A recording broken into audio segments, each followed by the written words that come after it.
He is. He's right behind you. Sorry. I have a motion that I need to make outside the presence of Mr. Cope. All right, you can make it right now. Is he out? Let me know when you get down to Where, is Mr. Copeland out? No, he's upstairs. Okay, good. All right. Yeah, come on down. Don't come in the courtroom. Come when you get to that.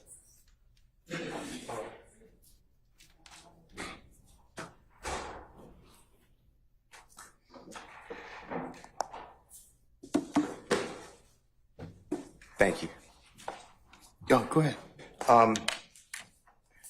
The way I understand my constitutional obligations, pursuant to the 6th and 14th Amendments of the United States Constitution, the corresponding sections of the Georgia Constitution, I'm required to make a full and complete statement to the court. For the record, and if God forbid this goes up on appeal for the appellate courts or another tribunal, commission, or administrative body, I was told, based upon information and belief, that when we arrived at 8:30, 9 o'clock today, we did not come into your courtroom until almost 11:30. And what I found out just recently, this is not waived, is that supposedly in chambers, this honorable court reporter at times, honorable court at times, district attorney or district attorneys from the DA's office, as well as investigators, sheriff deputies, Mr. Copeland and his counsel met together. None of the defense team, to my knowledge, was aware that this was going on. It was told, based upon information belief, that it was told to the district attorneys that Mr. Copeland intended to plead the Fifth Amendment.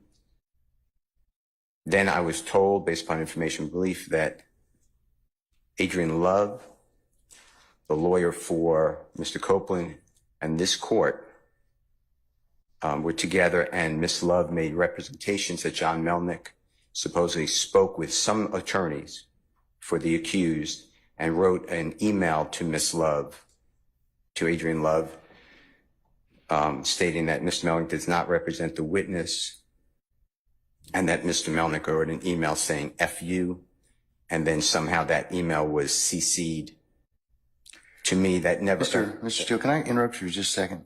I'm kind of disturbed because that's ex parte. All that was an ex parte conversation. How did you find out about any of that? Well, I'm disturbed too. And the reason I'm asking you a question. How did you find out about it? I'm going to ask you the question. Okay. Scuttle, if you look at SCUDDER versus State, which is 298 Georgia, 438, it's Division 2, 782 Southeast 2D 638, 2016. Our highest court says when a court meets, because Mr. Copeland comes in, meets with the court supposedly made statements, which I assume is somewhat accurate based upon what you just said. We're entitled, Mr. Williams and every other person wrongly charged here is entitled under the Georgia Constitution to be present. That's a critical stage. It's just like when you meet with me, and you and Mr. Adams meet with me, and others have met with me. It's those are ex parte for a lot of different other reasons, but I will certainly note that for purposes of record. Well, I'm going forward. What I was told was that Mr. Copeland said... And you haven't answered my question yet. I'm not going to answer that question.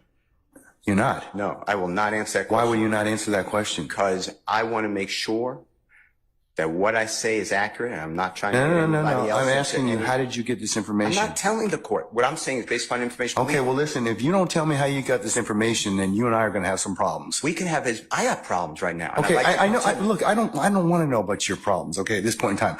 All I'm asking you at this point in time is, how did you come upon this information?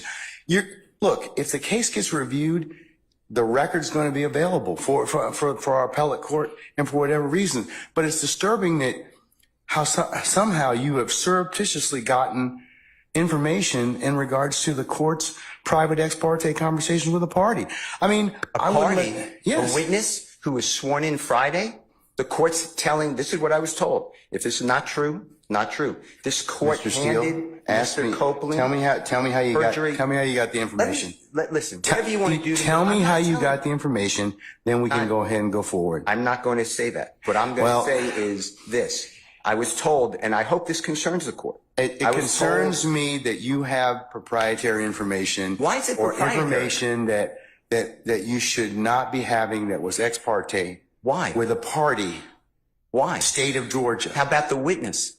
How about Mr. Copeland, who supposedly announced he's not testifying and he'll sit for 2 years, and then supposedly this honorable court, or excuse me, let me rephrase that. This court supposedly said, I can hold you until the end of this trial. Ms. Hilton supposedly said, actually, all of the defendants and then all 26 people are disposed of. If that's true, what this is coercion, witness intimidation, ex parte communications that we have a constitutional right to be present for. So I understand that you're upset towards me, but I don't know what I did. Mr. Steele, I still want to know, how did you come upon this information? Who told you? What I want to know is, why wasn't I there?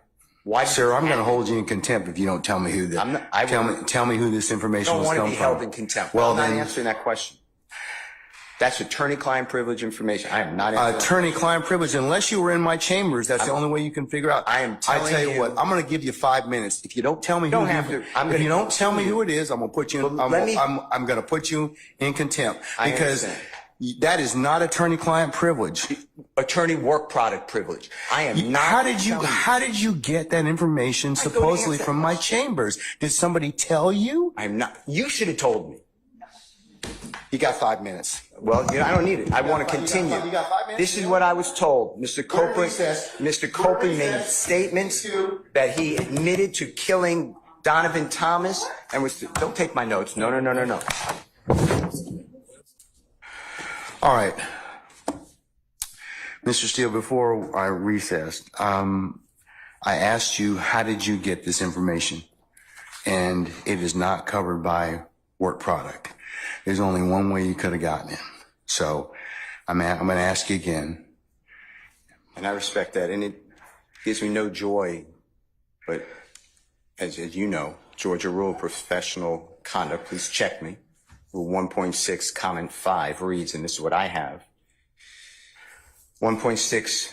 I know what the rule says, but here's the thing. Well, you need to please tell me who you got it from. I'm not asking you sum and substance of anything as of yet, okay? But I need you to tell me how you got the information. If you don't tell me how you got the information, I'm going to hold you in contempt. I understand. I don't want to be held in contempt. And I don't want to hold you in contempt, but this is so sacrosanct to have a conversation in my chambers parroted to you and others. It is that serious. Yeah. And that's why I raise it. It is that serious that we should have been there and it shouldn't have happened. Sir, that's a whole separate issue. And that's why ex parte conversations are recorded. Why would it be ex parte? You're acting like it's ex parte under seal. It's ex parte. It's ex parte because that's what the state asked me to do. It's just like when you asked me for an ex parte conversation. I've never asked this honorable court or any court to meet with me and a witness. Sir, you're straying off the issue. I'm not. The issue is how did you get this information? I understand the issue. I promise you I understand it.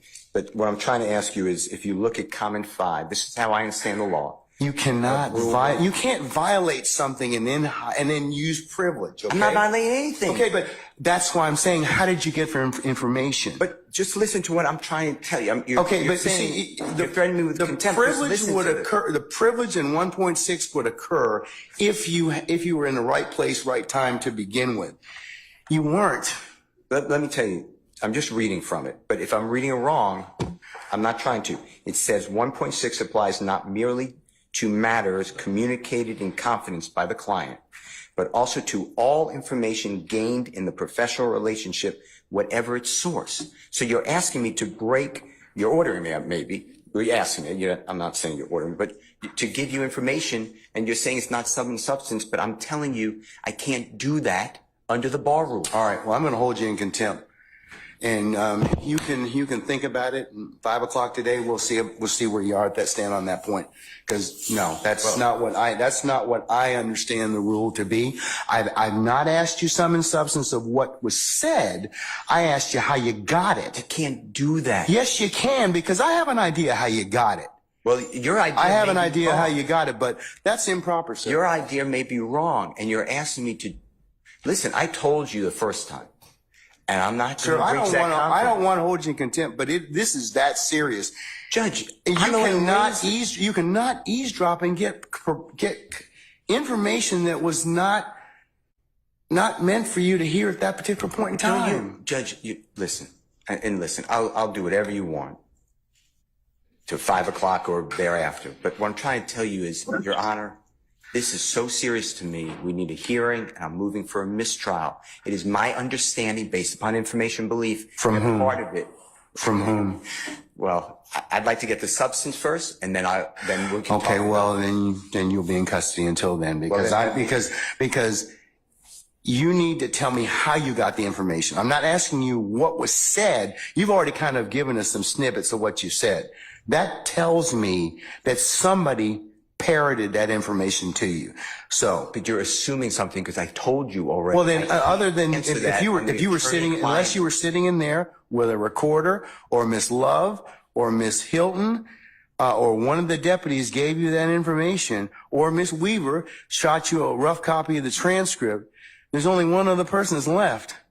Well, Your Honor. And if that person gave you that information or shared that information with you, she probably violated privilege. Well, let me tell you two things. One, I don't know how that is a privileged communication. It shouldn't have been. Well, it's because she has a client she's supposed to represent. Who are you talking But anyways, I'm not going to have a... When I got this information... I'm not going to have any further conversation with you about this. I want to know, the question still remains. I want to know who gave you the information?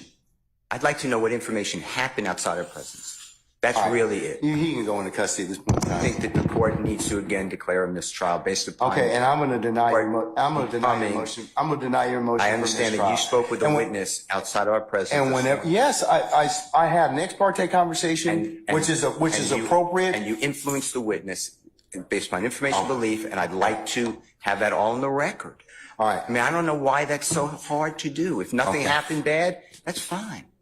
But you're acting like, tell me who it is and don't talk about the substance. Why can't we have an issue that was outside our presence? It should not have been. Because you got some information that you shouldn't have gotten. Why? Well, that's for another day. But why? Okay, why that's for another day. In the first place, I didn't know about this stuff. That's for another day. So I raised it as soon as we found out about it. Well, I gave you the case I'm relying on. I assume you read it. If you didn't read it, you should read it. It's a material part, a critical part of the case. When a judge speaks with a witness outside the presence of the accused, the court has said it's right there in Division 2. Okay. That is a material or critical part of the case, and it's an automatic reversal. Mr. Steele. But you're acting like it's Mr. Steele, that is not that is not the case when somebody discloses information in a ex parte conversation that one of the parties lawfully asked me to hold. You're not supposed to have communication with a witness who's been sworn. You know that I'm not telling you. I'm just saying if you read I'm assuming you read it. That's what it says. And you did it supposedly. Does the state wish to be heard?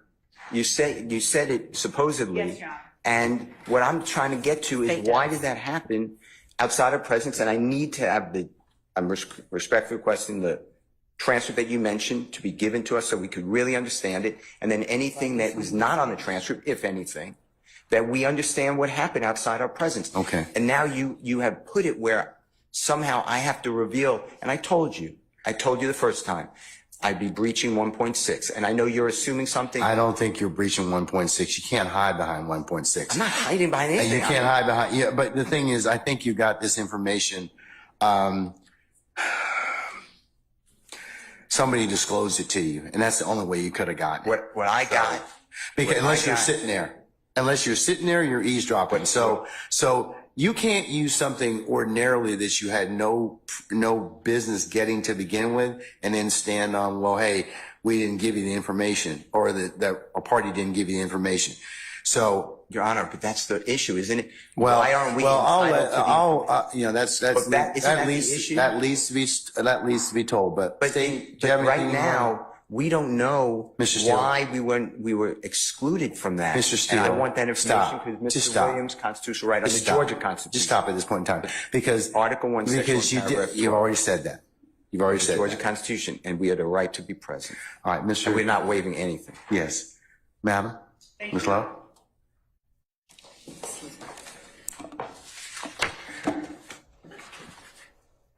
And Your Honor, excuse me. And I know I said this previously. Yes, sir. But we are not accepting any proffer from Ms. Lowe. Okay, excuse me. Okay. All right. Yes, ma'am. Your Honor, I am disturbed by Mr. Steele's representations to the court. The court has inquired. We have no way of knowing what it is or who it was that disclosed information that was contained within an ex parte conversation. Not only was there an ex parte communication between that we requested as the state to be on record with the court, but there was communication made, I believe, to a person and his lawyer. I don't know that the reason that counsel took the podium was to address that particular issue so much as it was to try and assert an inaccurate, what he calls fact, and put it out there in the open as if it were true. But we certainly have the right to request ex parte communications. That's why we ask that the court reporter be present. This is a matter that the defendants did not have a right to be a part of, as this was a matter regarding a civil contempt that the court imposed upon a person for not obeying the court's directive. The state read the case that Mr. Steele cited. It does not stand for the proposition he asserts that it does. And regarding further legal support for our position, we would provide that to the court, but we are more concerned that information that is disclosed in an ex parte setting gets relayed to the parties who are not privy to that. The whole purpose of the ex parte request was so that that did not happen. And we expressed on the record our concerns and our reasons for concern regarding that. We believe that without more information about how that information got relayed to the defendants, we cannot make the kind of assertion I'd be inclined to make. So before making the next set of assertions, I would need to know how that information was made privy to them, to counsels for the defendant. We did not act inappropriately or outside of the rules of professional responsibility. And if need be, we will reach out to the state bar ourselves and ask what the appropriate remedy is for everything that has happened over the last 2 days, well, the last 2 work days, because we are extremely concerned. We have observed a number of actions on the parts of a number of people that I am not comfortable stating publicly at this time, but that would appear to call for being addressed in some other way.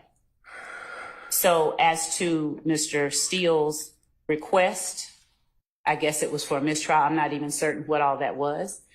I think it was probably more to make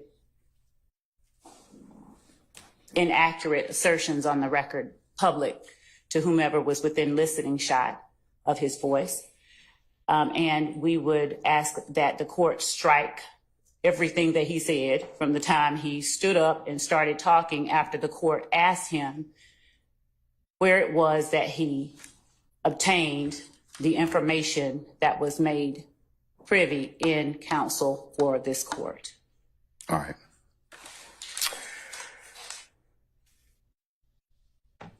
And regarding Rule 1.6, Your Honor, we read 1.6 as standing there. 1.6 in no way shields Mr. Steele's answer that the court requested he give.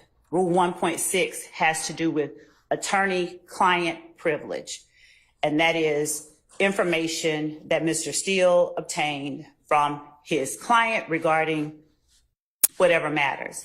I don't know if the information was leaked to his client from someone who was in chambers, or if the information was leaked directly to Mr. Steele. In either event, it is concerning and in no way falls under the protections of Rule 1.6. If the court would allow me a moment. All right.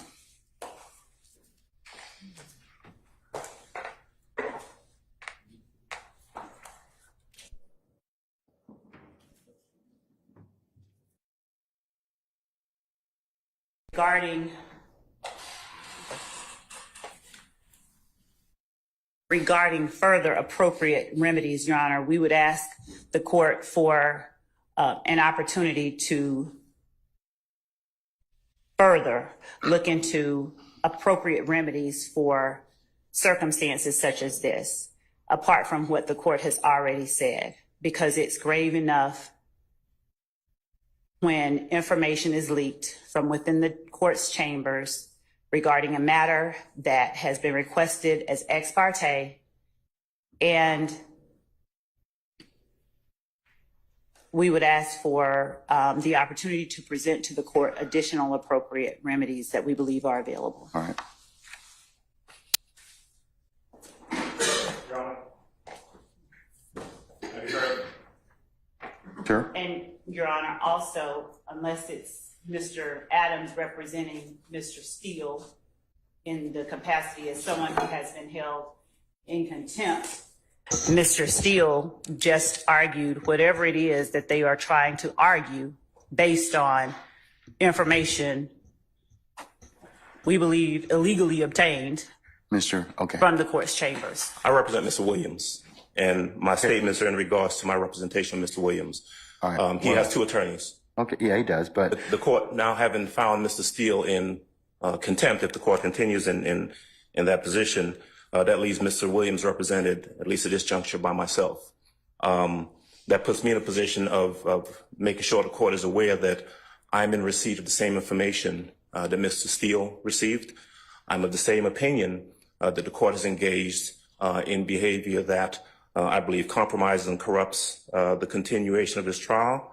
I do believe that we are entitled to and should receive a copy of the transcript so that a full investigation can be made as to what we believe has occurred here.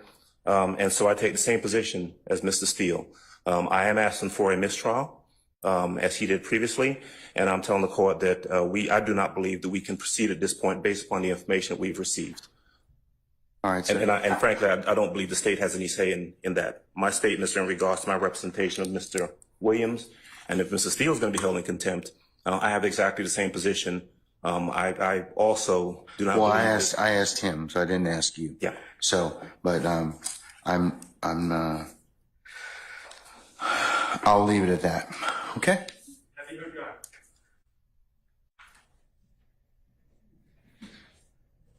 What is it, Mr. Sharp? Thank you, Your Honor. As you know, I represent Shannon Stillwell. On behalf of Shannon Stillwell, I am going to be moving for a mistrial, first and foremost. I just want to clear up a few things that have been said. Today, we were instructed to come 8:30 for a 9 o'clock start. I would not be honest with the court if I said I was here at 8:30, but I was probably here at about 8:40. We did not start till approximately, I'm estimating 11 o'clock. Clearly, we figured something was going on. We were given no information about any meeting, who was meeting, what the meeting was about, or whether the meeting was ex parte or not ex parte, who requested the meeting, who was in the meeting, we were completely in the dark. And quite frankly, we kind of remain in the dark. I am not a false accuser, okay? I do not just willy-nilly accuse people of things. So, I'm not going to throw out spurious allegations like the ones that have been thrown at me over the past couple days that are absurd.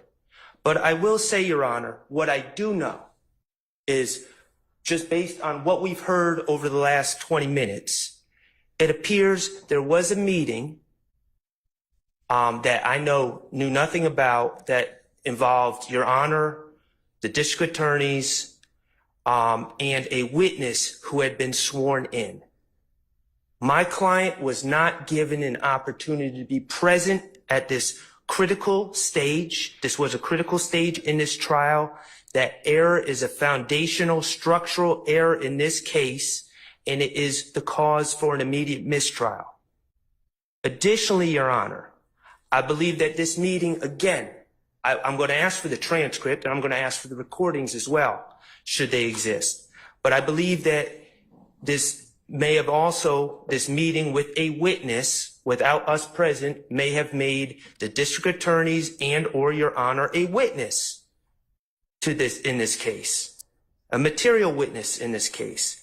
And finally, Your Honor, I'm going to ask for as soon as possible, I'm going to ask that these proceedings be halted until we can obtain an accurate final transcript for what occurred where none of the defendants or defense counsel were present for, and also the recordings of that meeting so we can see where we are. Again, I'm not going to sit up here and make false accusations or spurious allegations, but I do think we need to figure out what happened. We need to be in the know and not in the dark about what happened when a meeting occurs with a witness that has been sworn in and we're not invited to the party. So those are my requests, Your Honor. I think it's necessary at this time to put a halt to these proceedings. I am moving for a mistrial. I have not waived anything. I just found out about this information. It is timely, and that's our stance, Your Honor. Thank you. I've noted your motion for mistrial. It's denied. Okay, are you same thing? You want the Harvey? Okay, all right. Okay, Mr. I'm adopting all of the statements. All right. Good afternoon, Your Honor. Carlton Matthews here on behalf of Mr. Marquez Huey. Okay. We are also adopting all the arguments that have been made by All right, sir. Attorney Steele, by Attorney Keith Adams, by Attorney Max Sharp, by Attorney Douglas Weinstein. We also, Your Honor, we were here at the appropriate time, and when the court did come out, we were not made aware that there had even been an communication that was on the record, just in the point of just letting the parties know that there had been this particular meeting. I had my suspicions that that was likely what was going on, but I could not reduce that to a fact. When the court came out, the court just got started. We believe that based upon, again, ex parte, we don't have to know the substance all the time. Just the fact that there was that meeting, Your Honor, would have at least put us on some notice that there was something that was going on, even beforehand. I thought that would have been the appropriate move, but nonetheless, Your Honor, I'm asking the court for mistrial. I believe that it's appropriate here under these facts and circumstances. Thank you. All right, motion for mistrial denied. Ms. T. Williams? All right, thank you, madam. Motion's denied. Mr. Garner?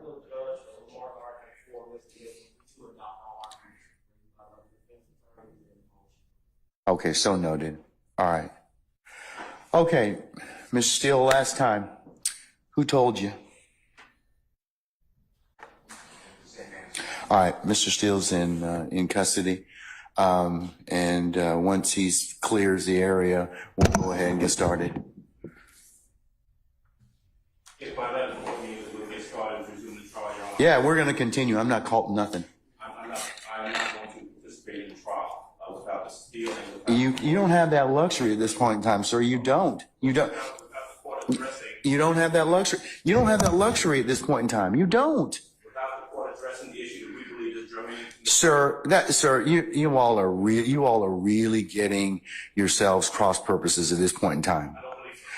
Sir, I'm telling you, you are at this point in time. You made some things out of nothing. I think that you're on very precarious ground at this point in time. So I'm telling you at this point in time, he's in custody. We're going to go ahead and start. You can represent Mr. Williams. That's okay. That's fine. I'll take up the other stuff as needed, but I'm not going to take it up right now. I will not. Say again? Respectfully, I will not. I cannot. And Sir, you have to. feel as though I can properly represent Mr. Williams Well, until you, this issue is you're gonna have to do the best you can at this point in time, because you don't get to extort the court. That's what you're attempting to do at this point in time, sir. Yes, you are. What you're trying to do is, I'm not going forward if I don't get this. You know, it doesn't work that way, Mr. Adams. And I'm telling you at this point in time, I would just kind of govern yourself accordingly, sir. I'm telling you, as the court, under these particular circumstances, everything will come out as it should. I don't think, sir, I don't have enough information at this point in time to address it. I don't. But I'm telling you at this point in time, there is nothing that was given, said, whatever, this morning that. If there is any accuracy to some of the information that we are. But sir, I don't even know. Your co-counsel won't even tell me who said whatever. Okay. And the challenge I'm having in this particular circumstance is that is such a violation of the sacrosanctness of the court's chambers and an ex parte conversation. You're just glossing over that. You're glossing over that in its entirety. No. Mr. Williams' rights. It's not, sir. Sir. Is not That's not what happened. That's not what happened. That's not what happened. I'm just telling you, that's not what happened. Judge, respectfully, we are not obligated to simply accept that there's been no violation. We believe that there has been, and the only. Okay, well then no, we're not doing that at this point in time. So you'll have a choice to make. All right, take Mr. Steele into custody, please.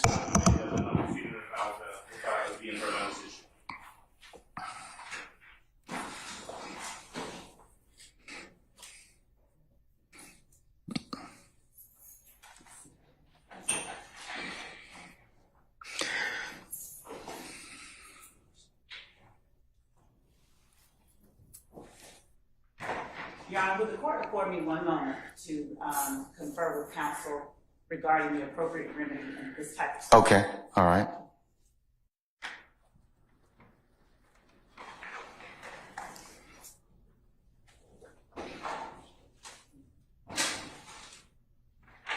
May I say one thing, Your Honor? Yes, sir, you certainly may.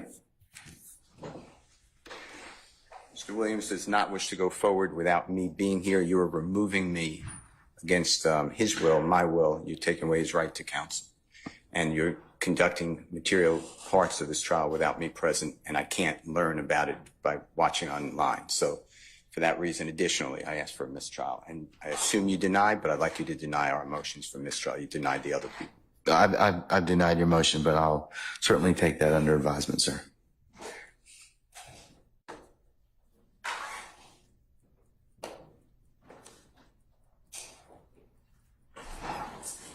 We're going to be in recess for the next 5 minutes.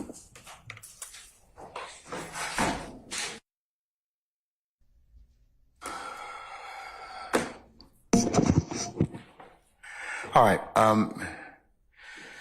Mr. Adams, let me address your first refusal to go forward. We have had plenty of circumstances in this trial where you have been lead counsel and you have done more than a yeoman's job of representing Mr. Williams. And I don't doubt that that won't continue.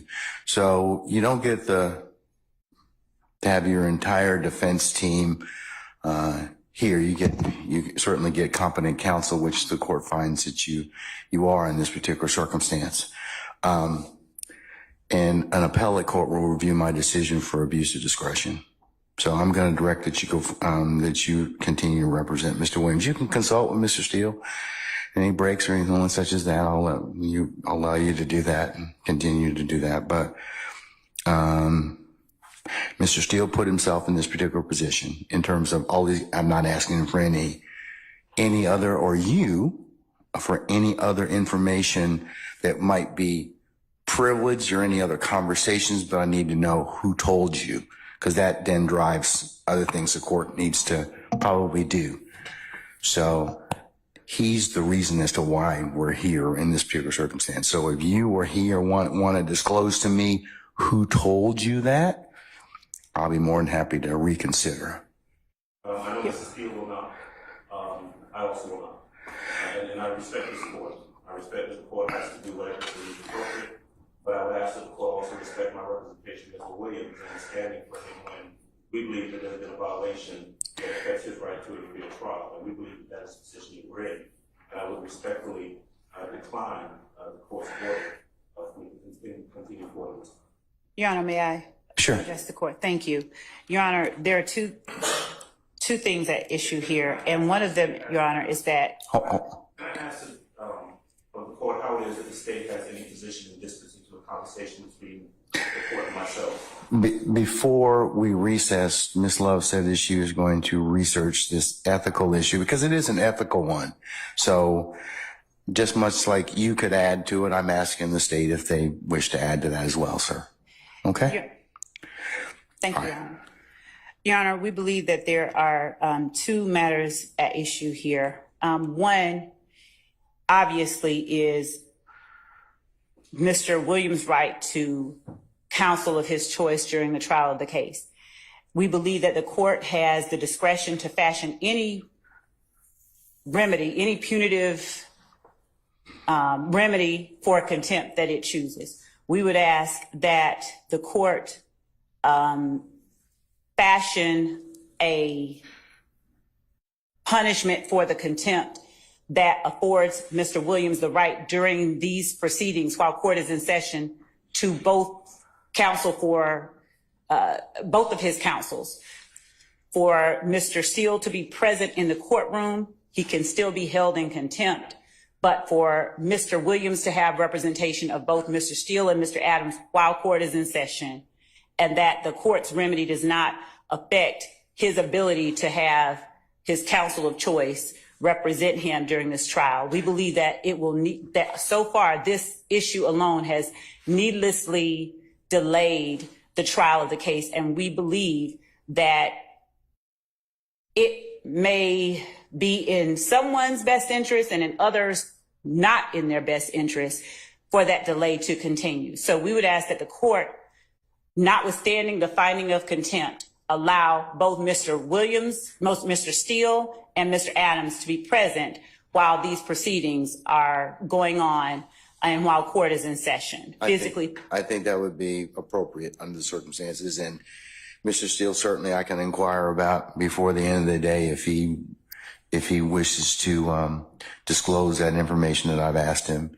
then he certainly purges himself of that contempt.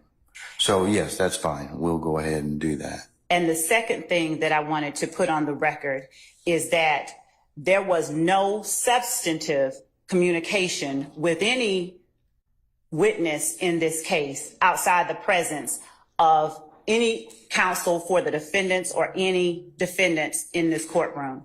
The matter, Your Honor, if I may finish, the matter that the state requested an ex parte audience with the court regarding was a matter to which no one to my right was a party. It was a civil contempt matter, and the parties towards that civil contempt, the state, which moved the court to compel someone to do a thing, the court compelled, and the state said, Your Honor, we're asking if the court, if they don't comply, that the court hold that person in contempt. That was a civil contempt matter. Nothing substantive was discussed. Everything was recorded, and the representations made, at least by persons who were present to the state, is that when questioned or queried about it, is that that person was told or asked whether things occurred, and that person relayed that no substantive communication took place during that meeting. So that is the second matter. And first and foremost, we just ask that the court again allow both counsels for Mr. Williams to be present when court is in session so that we don't delay these proceedings further. All right. That's fair enough. Thank you. Okay. Your Honor, Mr. Sharp? the ability for the state to paint themselves as the victim constantly in these matters is unbelievable. We are the aggrieved party. Sir, we can't hear you. My client, Shannon Stillwell, and these other young men sitting here as defendants are the aggrieved parties. We were not present. I would like to reiterate. But here's the problem. Here's the Your Honor, can I just Mr. Chart. Here's the challenge. You got the information in a way that was not lawful to begin with, sir. That doesn't alleviate the information or make it less valid or invalid. So, because we record these conversations so that they can be reviewed later. We didn't have any conversations that were not recorded. And if you heard of other conversations that were made, I don't know how you would have gotten them otherwise, because somebody had to tell you. Okay, well, all that's great. And like I said, if and when the case gets reviewed, an appellate court will make those decisions. But at this point, my client is the aggrieved party. He was not present. If that violated his Sixth Amendment right to be present. okay, and that's your argument, sir. That's your argument.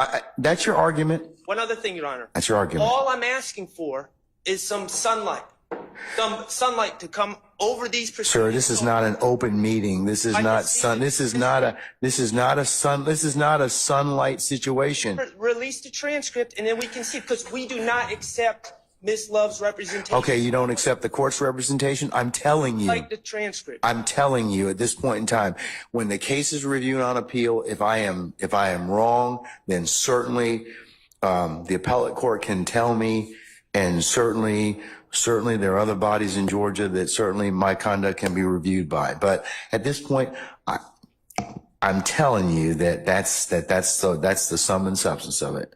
We are trying this case right now to win this case. We are not playing for an appeal. We would like a fair shot at this case right now. We would like the transcripts. We all know that the appellate process in this case is probably going to take decades. Okay. Well, So at this point, I'm, like I said, I need to have a little bit more information in order for me to kind of make some other decisions in this case. Not saying that you may or may not get that information, but at this point, there was nothing that was improper about in the ex parte conversations. The court's more concerned about is the disclosure. So, and I understand the court's concern, but as the counsel for Mr. Stillwell, my concern is the meeting that he was not allowed to be present for. okay, all right. Thank you, sir. Are you going to repeat the same thing again? Oh, let's try not to, because the Harvey rule's in effect. I understand everyone's opinion at this point in time. And Judge, the only thing I want to say, and to not be repetitive, but on Friday, Your Honor, this particular witness came in, he pled the fifth, his lawyer was present. His lawyer stated to Your Honor that he had spoken to his witness, his client, and he stated that the witness indicated that on Monday, he will also be saying that he will plead the fifth. And then, Your Honor, there was a 2-3 hour span this morning, and then he comes on and he says, I'm going to testify. That's why I believe, on behalf of Mr. Huey, that the transcript is important. Okay. Thank you, sir. All right. Let's get Mr. Steele out, please. You can tell him to put his tie back on.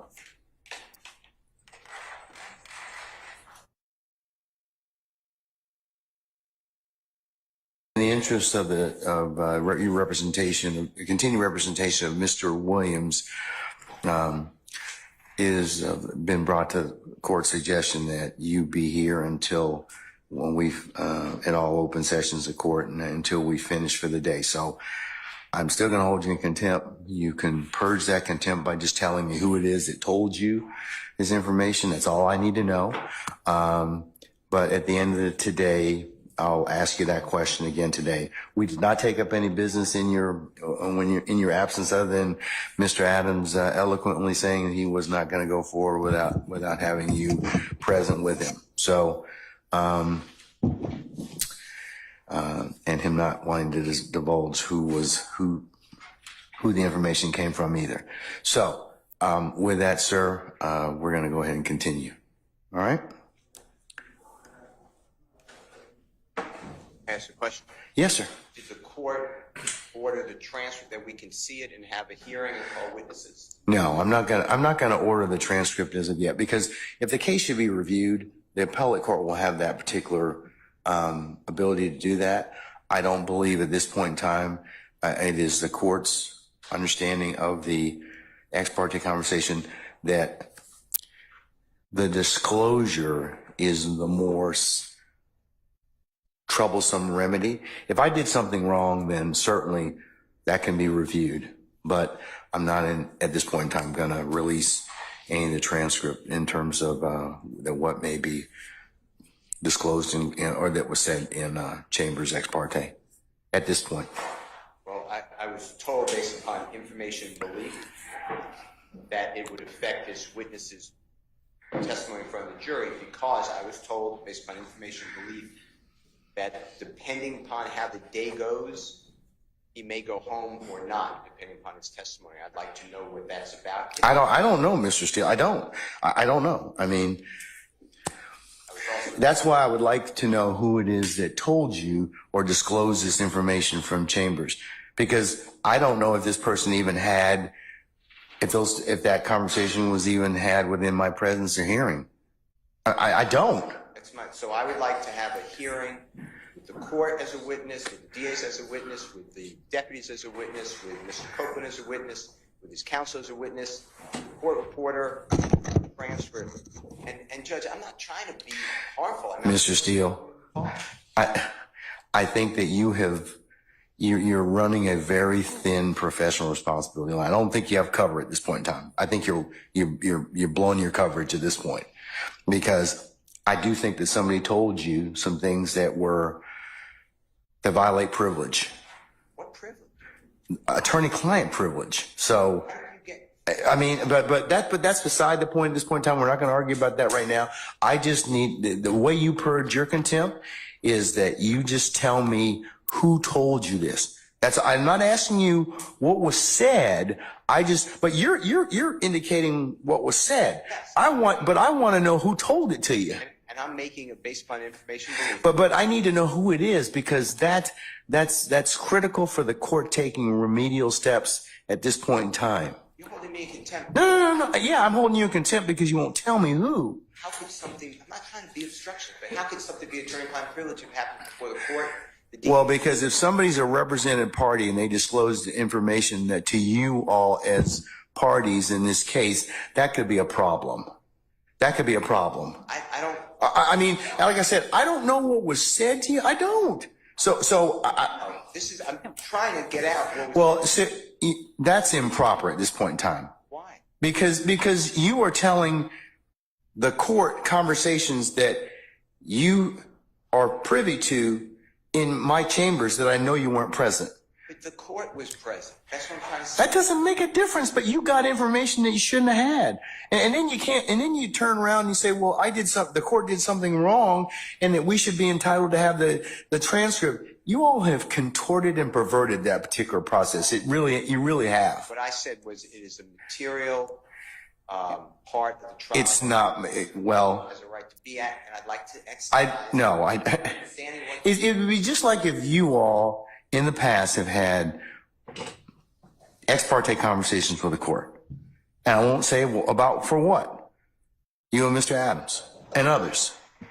That is your right, and that little period or that little conclave of discussion with the court protects you and protects the system. It's recorded and taken down. So if it needs to be reviewed later, it gets reviewed. But you have made something out of it that where I'm kind of at a disadvantage at this point in time. So, because I didn't invite you into that particular proceeding, and I don't think you had the right to be there. Well, all I know is what I told you, and there's more. Okay, well. There's a witness testifying who met with the court and the DAs. That doesn't concern us? Your Honor, Meaning the defense? I think that for an ex parte conversation, in terms of what was said, and I'm not gonna keep continuing to discuss this because the transcript is what the transcript is, and it will say what it reflects. It really will, and the court will stand by that. But the other conversations that you may be privy to or may have been disclosed to you, they're troubling. They are. That's why I've got to find out who it is that disclosed that information. So you have the keys to your own contempt. I don't want to hold you in contempt, sir. I don't. I'm not asking you to tell me what was said between the two of you, but I do need to know who told you. So if you're willing to tell me that, that's fine. That will purge your contempt. If you don't want to, then, I'll unfortunately have to look at and waiting to get that information. So you can let me know.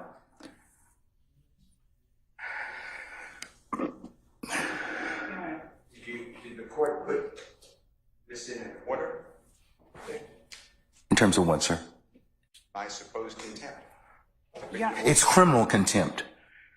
It's sua sponte criminal contempt, sir. You don't get to appeal from this. You will go into custody at 5 o'clock today or whenever we finish if you don't tell me what that is. Tell me who that is. This is criminal contempt. I have asked you a question related to this particular proceedings, and if you don't tell me, then you'll suffer the consequences of that. Unfortunately, like I said, I'm not looking to hold you in contempt. I really am. I'm not. But this is that important. Important. It is important. Okay. All right. So think about it. All right.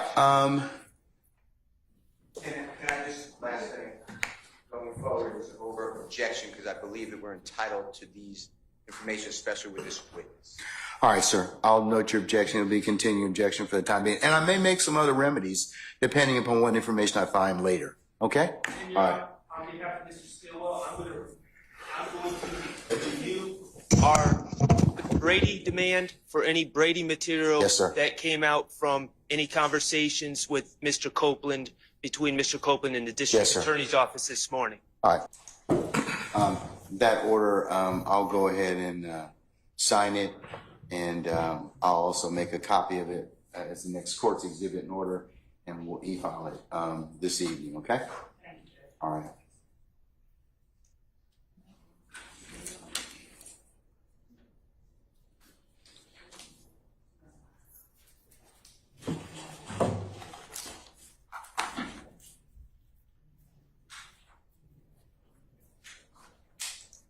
Okay, Mr. Steele, are you willing to tell me at this point in time who it is that disclosed this information to you?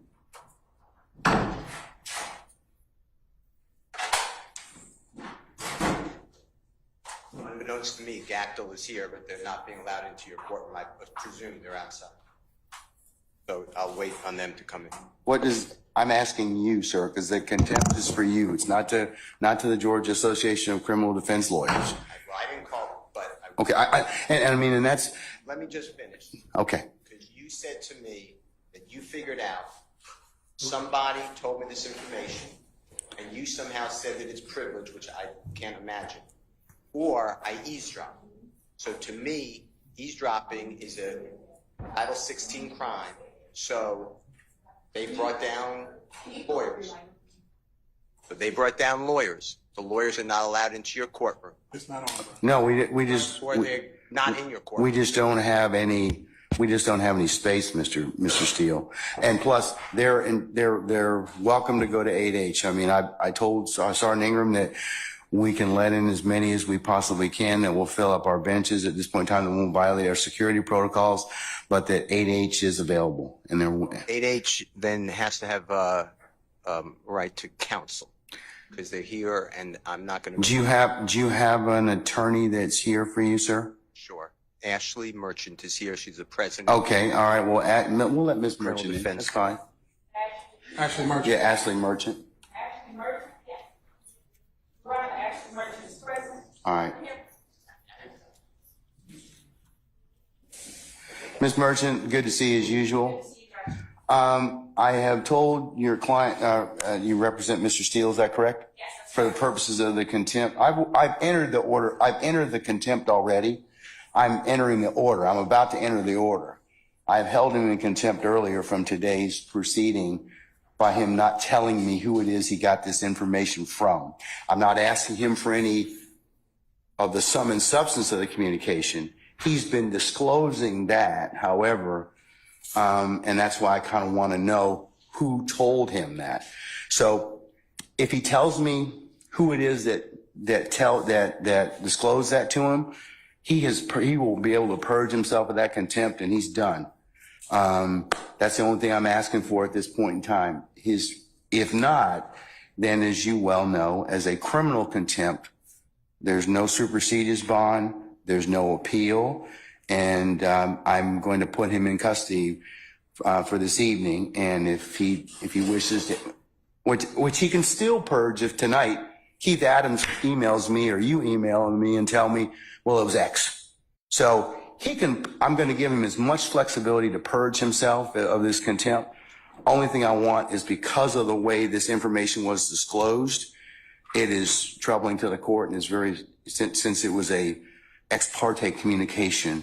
We won't get into the merits of everything else that Mr. Steele has proffered and everything else, but that's the only thing I'm trying to do at this point in time. So I've asked your client for the last time if he would tell me who it is that disclosed that information. Judge, can you come up to the microphone? Sorry. Please. Where would you like this? Microphone, it'll pick up, madam. Thank you so much. Just for the record, Ashleigh Merchant. Which one? It'll turn green. It'll turn green. Yes, ma'am. Is it on now? Yes. Okay, great. Thank you. Judge, just for the record, is the criminal contempt, is it criminal contempt that you held him in? Yes, ma'am. Okay, and you said you had a hearing earlier today. No, with criminal contempt, I told him what the contempt was, and that was he refused to tell, order of the court. If counsel, as you know, if the court orders you to do something and you don't, that's criminal contempt. So I've asked him several times, please just tell me who it is that told you.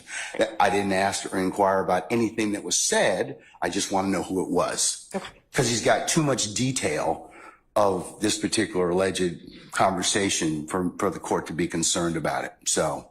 And Judge, since it is a criminal contempt, he is entitled to due process. He's entitled to a hearing, entitled to an actual show cause, entitled to the allegations actually written, entitled to a witness list. We're entitled to present our own witness list. And notice of that. Criminal contempt is different. It is on the spot. So he's gotten the due process he's going to get. That's on the spot. I told him. Plus, he's had all day to tell me who it is that is it. So a little different, Ms. Merchant. I'm going to disagree with you, but well, and okay. Judge, just for the record, it's that's direct. So what you're holding him in is in direct criminal contempt. Yes. The issue with the direct criminal contempt is whether or not to actually hold a hearing now, whether or not it needs to be held immediately. And the problem is, if you hold him in direct criminal contempt, as you're saying that you did, you are a witness to that proceeding. And so it has to be referred to another judge. Doesn't require recusal. You actually have to sua sponte send it to another judge because you're a witness to the proceeding. Show me the case law that says that, Ms. Yes, Merchant. it is Henry McClarty. It's 152 Georgia App 399. And it says that is one of the cases. Also, two other cases, Henry Adams, 215 Georgia App 372. Well, 1 second. Give me the name of the first case again. Henry what? Do you want just the number, Judge? Yeah, I would. Thank you. 215 215 Georgia App Georgia App. 372. Okay. Also 215, Georgia App, 349. Okay. That's Adams and Hasty. All right. Let me take a look at those.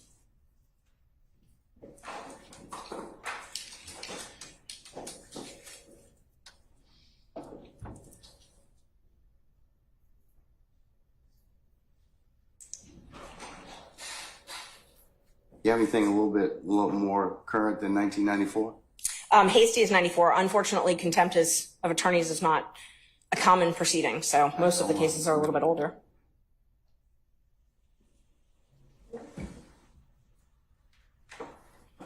But I do have other cases.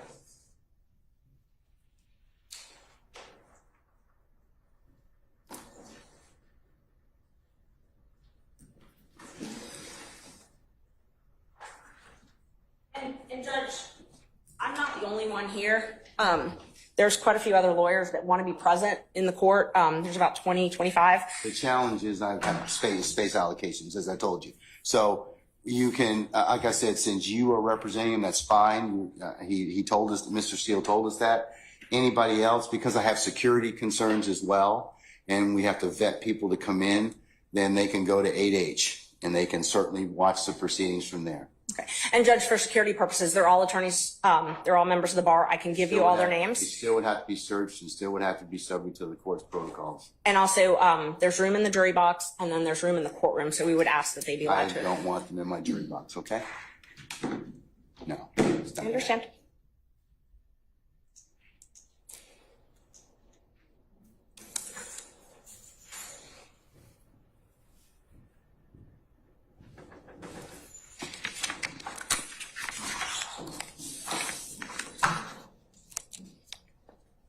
May one additional attorney come in, then Alex Susser. And we're here on behalf of Gactel for our strike force. He is the chair of the strike force. I'm the president of the Georgia Association of Criminal Defense Lawyers and also a member of the strike force.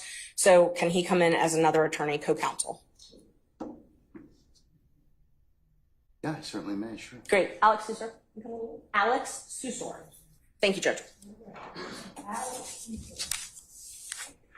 Henry Adams, it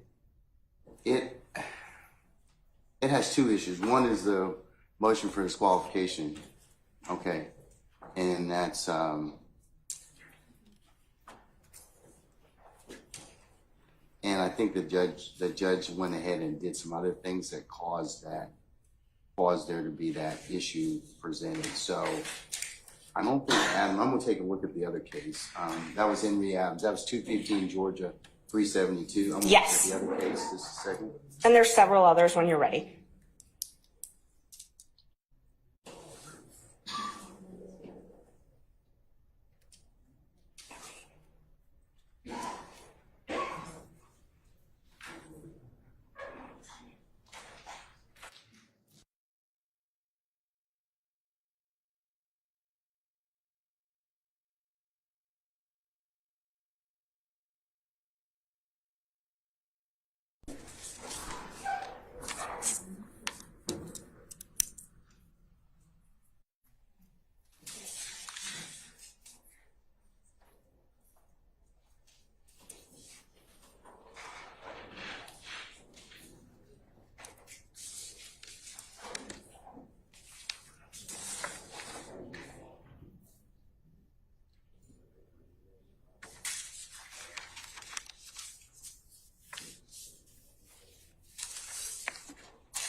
Yes.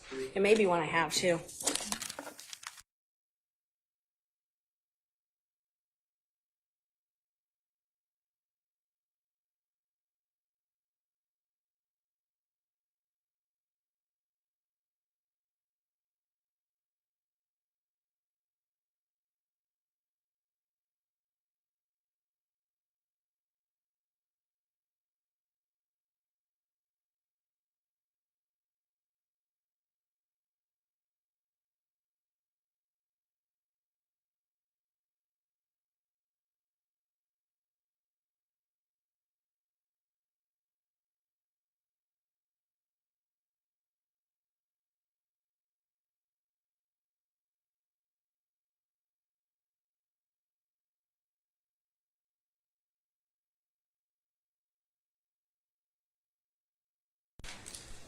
Hasty's conduct didn't rise to a level that necessitates warrant summary contempt by the court. That's the difference with Hasty than in this particular case. So I distinguish your two cases that you've given me thus far. Oh, those were only the initial two. I had a couple others. Okay, go ahead. As well. Yes. So Ramirez versus State, it's 279, Georgia 13, 2005. It also. You said 279 Georgia what? I'm sorry? Georgia 13. Georgia 13? Mm-hmm. It's a 2005 case. Right. And it defines direct contempt and explains that it must actually interfere with the proceedings to be direct. There's also a couple other cases on that.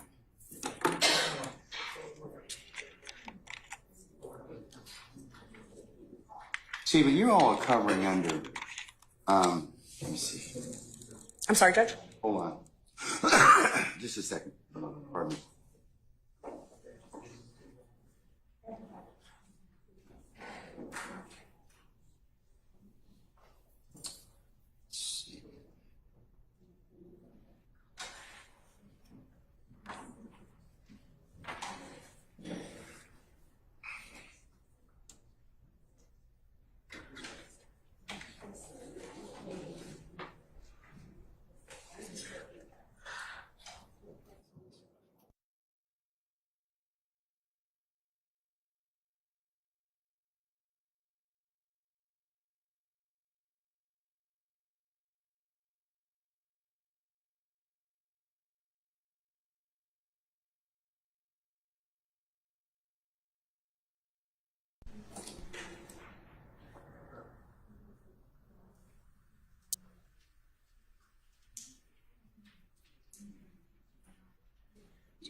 The contempt is directed. Trial court has the power after conforting the contempt door to opportunity to speak in his own behalf, announce punishment summarily and without further notice or hearing. I already did that, Mr. Steele. He's already told me, I already gave him the opportunity to do that. So we had that conversation this morning already. So and Judge, so there's a couple different issues. First, the question is whether or not you need to have that hearing now. I know you're saying that you had the hearing earlier, but regardless, he was entitled to have an attorney at that point, and he didn't have one. So the question is initially whether or not you even need to hear this now. And some of the cases I've cited, along with some others, say that a summary proceeding is not necessary in a case like this. And the best evidence of that is the trial has continued. It has not stopped this trial. So for you to hold a summary hearing of direct contempt, the court has to be able to state how this interferes with your ability to administer justice in this case. Oh, I can tell you because it is a violation of the sacrosanct nature of the court's ability to hold ex parte conversations without those being broadcast to other people, and as to how that information was disclosed. That's a real problem. That's why it's of such an issue for the court at this point in time. Judge, and Mr. Steele has a right to make a motion like this. If there were ex parte, he does. I'm not saying anything, but but he's kind of put himself in the particular position he's in.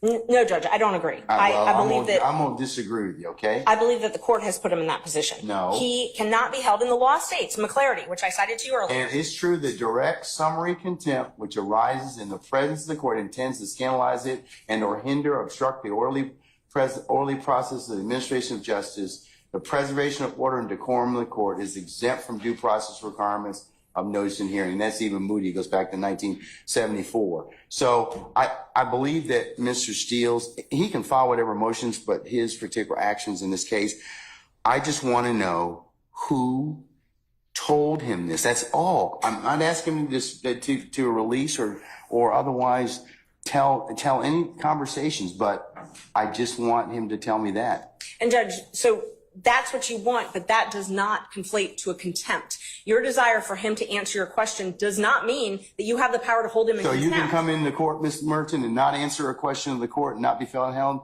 in contempt? If it's a question that the court is not permitted to ask, yes. Okay, well, this is a question the court's permitted to ask. And it's our position, if we had a hearing, we could explain to the court why he is not required. First of all, the court accused him of eavesdropping. That is a crime. He has a Fifth Amendment privilege against answering those questions. Rule 1.6 protects all confidential information that is gained not from your client, but in representation of your client. He has the ability to protect that information. But we don't even need to get there because he can't be held in contempt, and you can't threaten him with contempt for presenting a motion in good faith. He presented a motion in good faith that he believed there were ex parte communications. You are a witness to that because it's my understanding that you were part of those ex parte communications. They can't be ex parte if you aren't part of them, by nature. Okay. Well, You have to be involved. Therefore, you have to be a witness. So you are a witness. You cannot also but you got the summarily hold him in information. contempt. But here's the thing: you got the information allegedly from an improper methodology. I'm not saying that he eavesdropped. Okay, I said that one of the things is it's either one of two ways. He either eavesdropped, which I don't believe he did at all. I don't believe that for a minute. But I do believe that somebody did tell him what was the sum and substance of the court's conversations, and that would not be permissible. Judge, let's just back up for a second.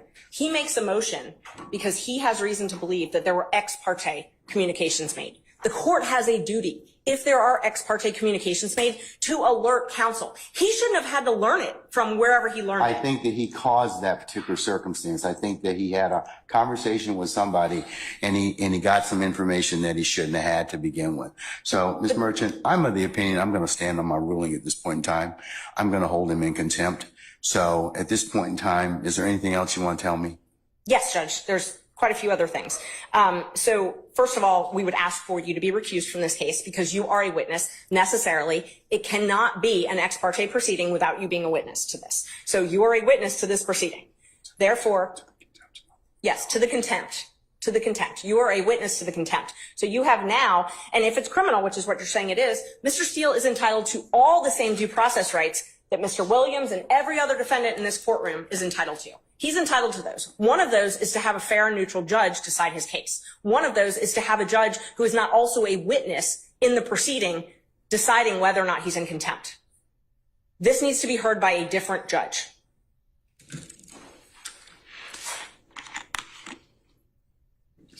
And he has the right to subpoena witnesses. He has the right to an attorney. He has the right to due process, notice, a show cause hearing, notice of the alleged violation, whatever rule it is that the court believes, and a hearing where he can call you as a witness. You can testify. You are necessarily a witness. You can't, for it to be ex parte, you have to be a witness. It can't be both ways.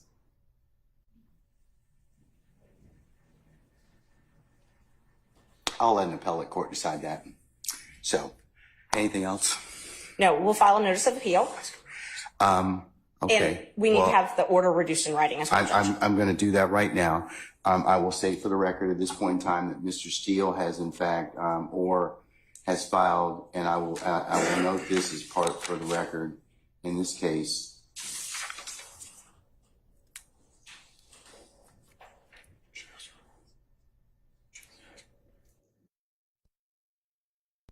He has filed a motion to set aside the contempt.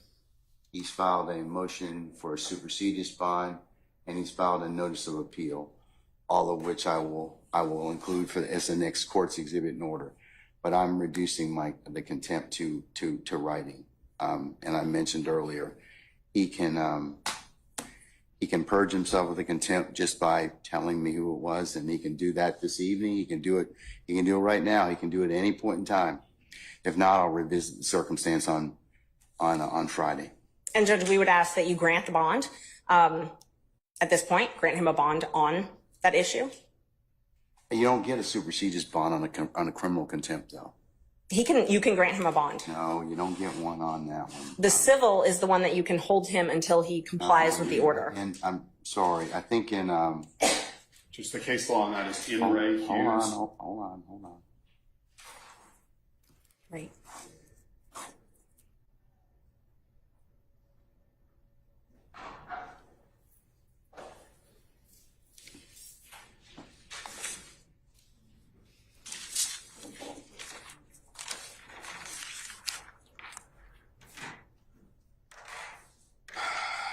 The supersedes bond requirement does not apply in the contempt in the presence of the court during the progress of a proceeding, OCGA 5-6-13 Bravo.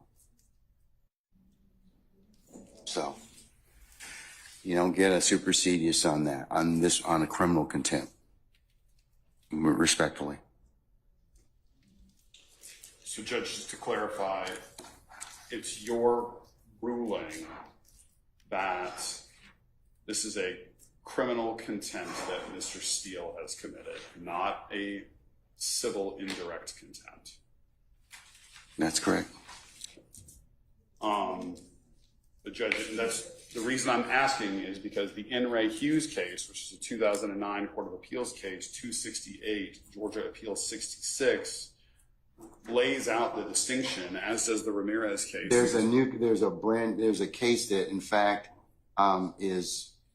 I'll do you one better, sir.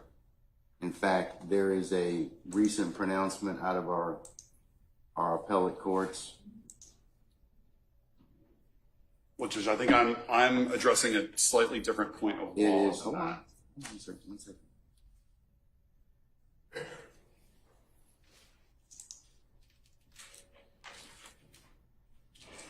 Give you two cases. One is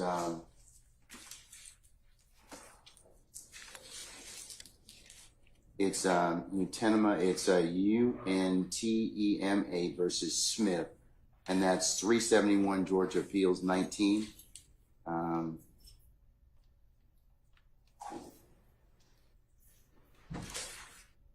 Which was decided March the 12th of this year. It covers the differences between the types of contempt.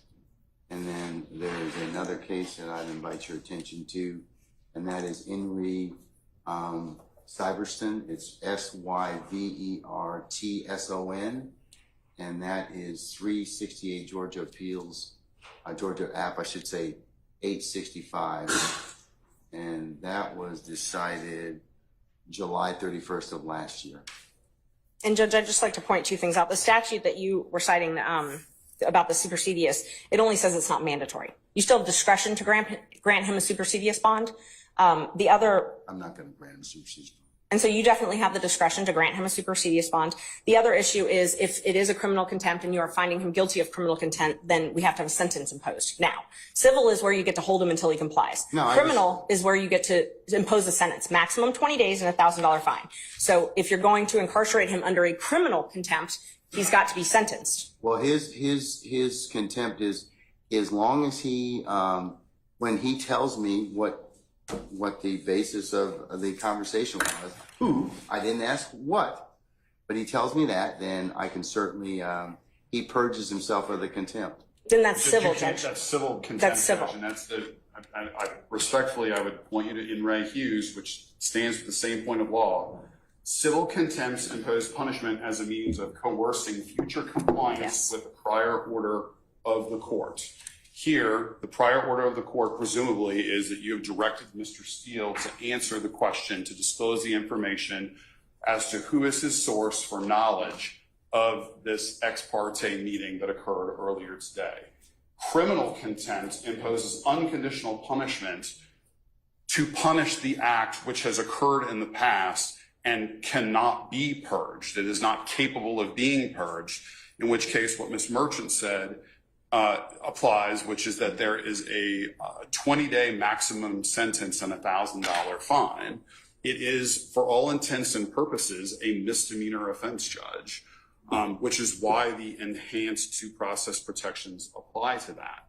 Now, Mr. Steele has indicated to us he does not believe that he can answer the question without violating his duty of loyalty and duty of confidentiality to his client. So he is being placed in a position where he's either going to jail or he's going to commit an offense that will put his license to practice law at risk. that is an untenable position to be in. And Mr. Steele is a zealous advocate for his client, and he is simply trying to protect that duty of loyalty and duty of confidentiality, because if he answers your question, it is very reasonable to assume and likely that he will be facing a bar complaint that could result in a suspension or in the loss of his license. And so he's in a very, very difficult position where if we were able to have a full contested hearing with the benefit of witnesses and an impartial judge where you're a witness, then everybody could present their side of the story. And I'm not doing that. The reason being is because that takes away the whole point of criminal contempt, and that is you do something, the court tells you to do something, order of the court, and you don't follow it. I didn't ask him to do anything illegal, immoral, unethical. I just asked him to tell me. I know what the privilege is. The privilege is the conversation. I didn't ask him about that. I wanted to ask him about who, the person, okay, I'm sorry. Sorry, Mr. Steele has indicated to us that he does not believe he can answer that question without also violating the privilege. Okay. And Judge, that's why we're trying to figure out if it's criminal versus civil. So the issue is you're picking and choosing. You're saying, well, you get the bad side of criminal and no bond, but I really am actually trying to punish you civilly, which is when you hold someone until they comply. Okay, let me think about it just a second, okay? I'm going to take 5 minutes out and I'm going to think about it. Thank you. Okay, all right. All right. So we'll be in recess about 5 minutes.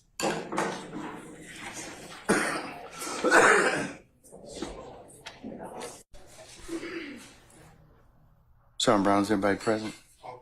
Needs to be present? All right, thank you for your patience, counsels. The court's had an opportunity to reflect, and Mr. Steele, if I could ask you to take the podium, please, as well. Now stand next to your attorneys.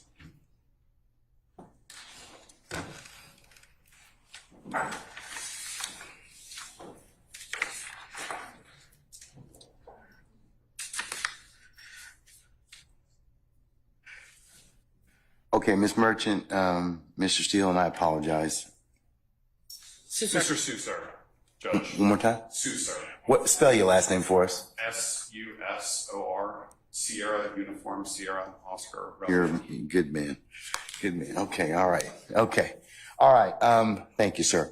Okay, Mr. Susar as well. All right, counsels, I've made a clarification to the order of contempt. Mr. Steele, I am going to hold you still hold you in summary criminal contempt pursuant to OCGA 15-1-3, subpart 3, for your failure to comply with my earlier order today. I'm going to order that you be taken into custody, incarcerated in the Fulton County Jail for no more than 20 days for this contempt. Those 20 days consisting of every weekend for the next 10 weekends. And you'll be reporting to 901 Wright Street Northwest, Atlanta, Georgia, 30318 at 7 p.m. on Fridays. You'll be released on 7 p.m. on Sundays. And it's to commence this Friday, June the 14th at 7 p.m. and not to end until Sunday, August the 18th at 2024 at 7 p.m., subject to further order of this court. And that will be entered and e-filed, and you may take whatever steps you and your counsel deem appropriate after that. Okay? Can I ask a question? Sure. I'm going to file a notice of appeal, but for whatever reason that doesn't take, and you don't give a bond, then I'd ask that I can be with Mr. Williams and we work on our case all weekend, for all those weekends. Otherwise, I can't prepare. I speak with Mr. Williams all the time. That's up to you, and sir. I will, sir. If that comes to pass, you have my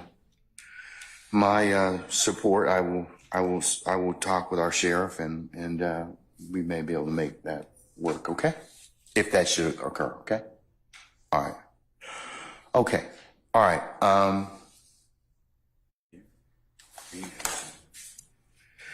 All right. Is Miss counsels? I'm done with this. Unless you have anything else. All right. Thank you. Thank you, Miss. Thank you, Miss Merchant and Mr. Susar. Thank you. Okay. All right. May we get a copy of that? Yes. In fact, The clerk is going to file a it's going to be e-filed. It'll be on the e-file system momentarily. You should be able to get a copy of it from there, directly download from there. And Judge, Ms. Merchant and I will file entries of appearance on behalf of Mr. Steele. Sure, that would be great. Thank you so much. Okay, all right.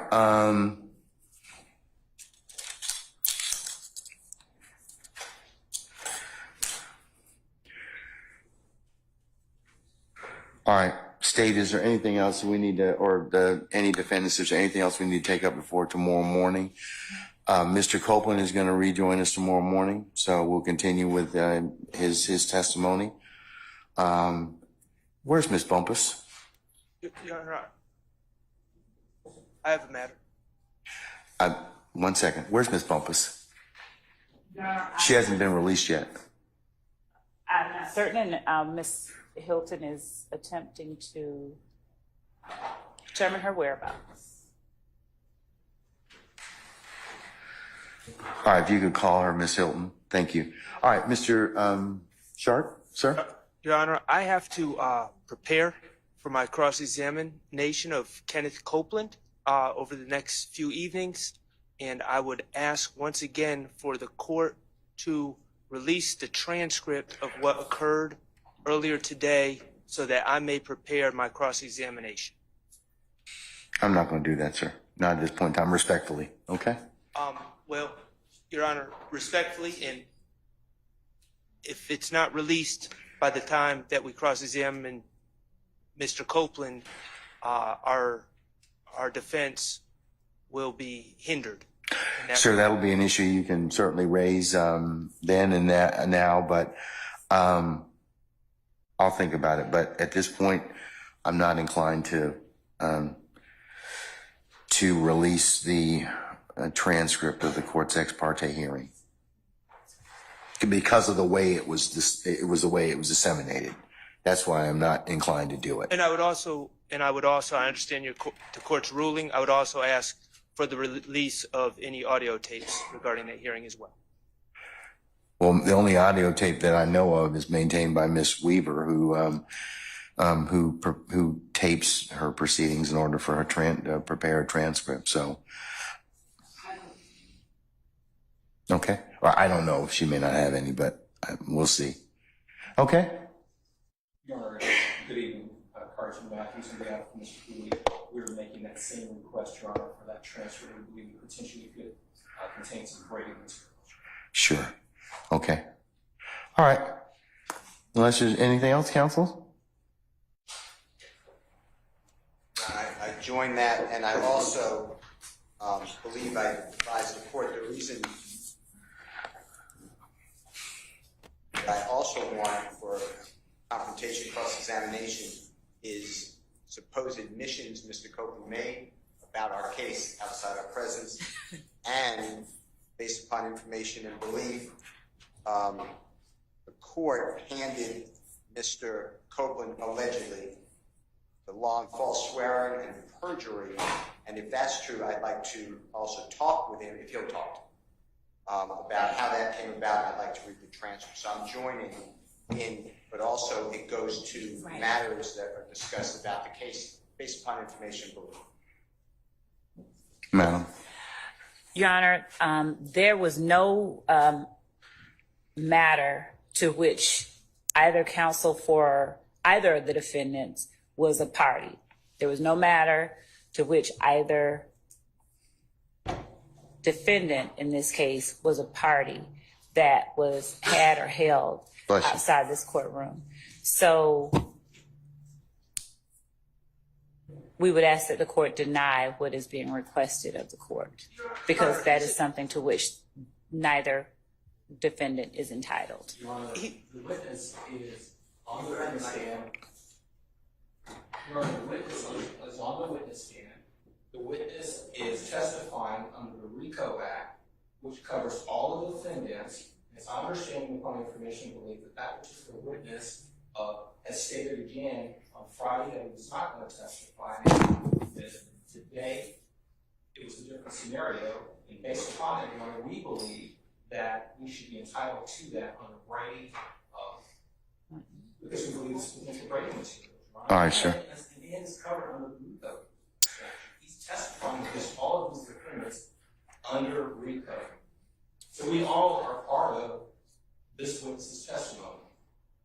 Your Honor, I would additionally point out that the question to which Mr. Copeland asserted a Fifth Amendment privilege was, how old are you? On Friday. Yes. Yeah.